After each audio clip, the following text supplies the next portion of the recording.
सबसे पहले तो मैं आपसे सभी से माजरत चाहती हूँ कि हमारा सुबह का कार्यक्रम था, पर चुनावी मौकों पर ऐसा अक्सर हो जाता है, प्रोग्राम उल्टे सीधे हुए, तो मैं माजरत चाहती हूँ बहुत आपसे और आपका शुक्रिया अदा करना चाहती हूँ कि रात के इस वक्त आप हमारे बात सुनने के लिए यहाँ पर इतनी बड़ी तादाद में इकट्ठा हुए। आज का जो ये दिन है और जो ये मौका है आपके हाथ में, ये बहुत अहम है। जिस अहम मकसद के लिए हम आपके बीच आए हैं, आप जानते हैं आने वाली 11 तारीख है, बिहार में चुनाव है और ये चुनाव सिर्फ बिहार का नहीं है।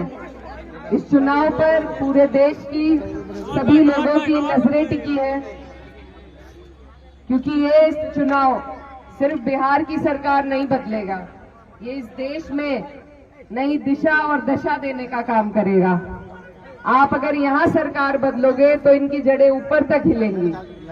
इसीलिए मैं आपसे गुजारिश करने आई हूँ कि पूरा देश और हमारे देश में जो हालात बना रखे हैं भाजपा सरकार ने, नफरत के बीज जो बो रखे हैं, अगर उसका कोई जवाब दे सकता है तो वो आप लोग 11 तारीख को दे सकते हैं।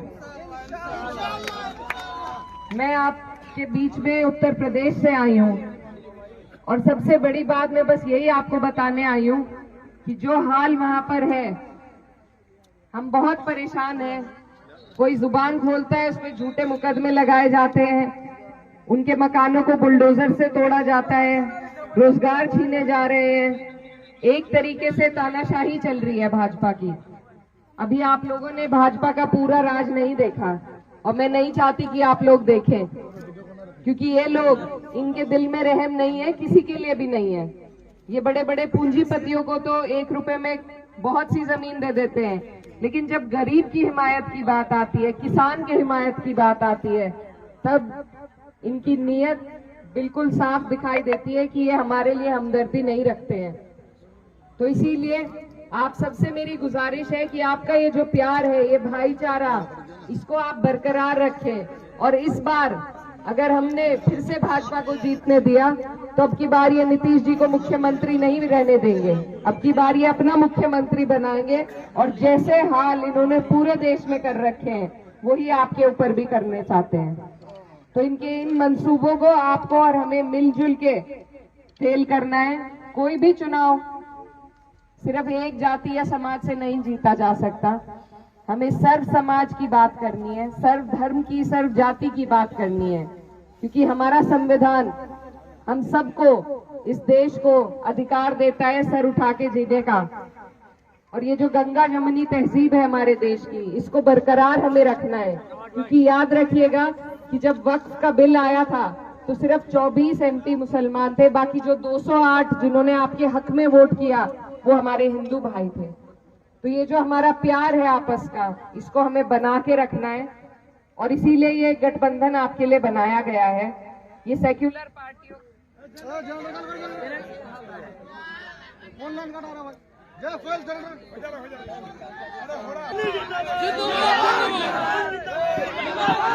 तो ये जो गठबंधन है ये सभी सेक्युलर पार्टियों का गठबंधन है, जिसमें सबका सम्मान होगा, सबको साथ लेके हमें चलना है। दूसरी तरफ भाजपा का गठबंधन है। अगर दोनों में ही लड़ाई है, बाकी जो हमारे अपने बीच में लड़ रहे हैं वो सरकार नहीं बना पाएंगे। और हमें, हमारा मकसद एक ही होना चाहिए कि हमें सरकार बदलना है, क्योंकि अगर हालात बदलने हैं उसके लिए सरकार बदलनी जरूरी है।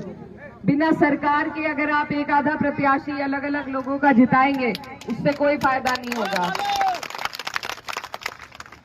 अगर सही मायने में हमें अपने लोगों के लिए कुछ कर पाना है तो वो सरकार के ही हाथ से होता है, सरकार के माध्यम से। तो इसीलिए अगर हमारे जो और लोग लड़ रहे हैं, एक सवाल आप उनसे पूछिए, अगर वो सरकार बनाने के नजदीक पहुंचते हैं तो हम भी उनका साथ देंगे, लेकिन ऐसा हकीकत में नहीं है और सपनों में हमें रहना नहीं है। तो इसीलिए आप सबसे मेरी गुजारिश है कि बाकी लोगों, किसी की बातों में नहीं आना है, सिर्फ आपको एक मकसद पे ध्यान देना है कि हमें यहाँ की सरकार बदलनी है। हम लोग जो दूर दराज से आ रहे हैं, हम बहुत आस और उम्मीद लेकर आपके बीच आ रहे हैं कि आप लोग हम लोगों के अंदर उम्मीद जगाने का काम करेंगे। पूरा देश जो मायूस है, प्रताड़ित है, परेशान है भाजपा से, उनमें एक उम्मीद की लहर आप लोग जलाने का काम करेंगे। बताइए करेंगे या नहीं? तो आने वाली 11 तारीख है और अभी लाइट चली गई थी, तो लालटेन का निशान रात के वक्त तो याद रहता ही है। हाजी सुभान साहब यहाँ से आपके प्रत्याशी हैं और बहुत मेहनती हैं, बहुत इन्होंने हमें आपके बीच में आज भ्रमण कराया। ऐसे लोगों को जो हमारे साथ हमदर्दी रखे, हमारे काम आ सके, ऐसों को जिताना हमारी सबकी जिम्मेदारी और फर्ज है। तो 11 तारीख है, मैं आपसे वोट के गुहार के साथ साथ मैं आपसे एक उम्मीद लेने आई हूँ कि आप लोग हमें रास्ता सही दिखाएंगे तो यूपी वाले भी अगले साल इंशाल्लाह भाजपा को उखाड़ फेंकने का काम करेंगे। बताइए हमें दिखाएंगे वो रास्ता या नहीं? तो हाजी जी से वादा कर ले हम कि जिता देंगे आप। किसी बहकावे में नहीं आना, मेरा कोई फायदा नहीं है इस चुनाव से, लेकिन बस अपना दर्द है, जो हालात हम उत्तर प्रदेश में देख रहे हैं वो बयान करने में आपके बीच आई हूँ, ताकि यहाँ आप लोग सही फैसला ले सके। और कोई मेरा यहाँ आने का कोई लाभ लालच नहीं है। तो मैं आपकी बहन हूँ, बेटी हूँ, हमारे यहाँ बहन बेटी की बात कोई नहीं टालता, आप तो नहीं टालेंगे? तो बस आने वाली 11 तारीख है, दोनों हाथ उठा के एक बार हाजी जी को तसल्ली दे दीजिए, सुबह की हमारी गलती की माजरत भी हो जाएगी।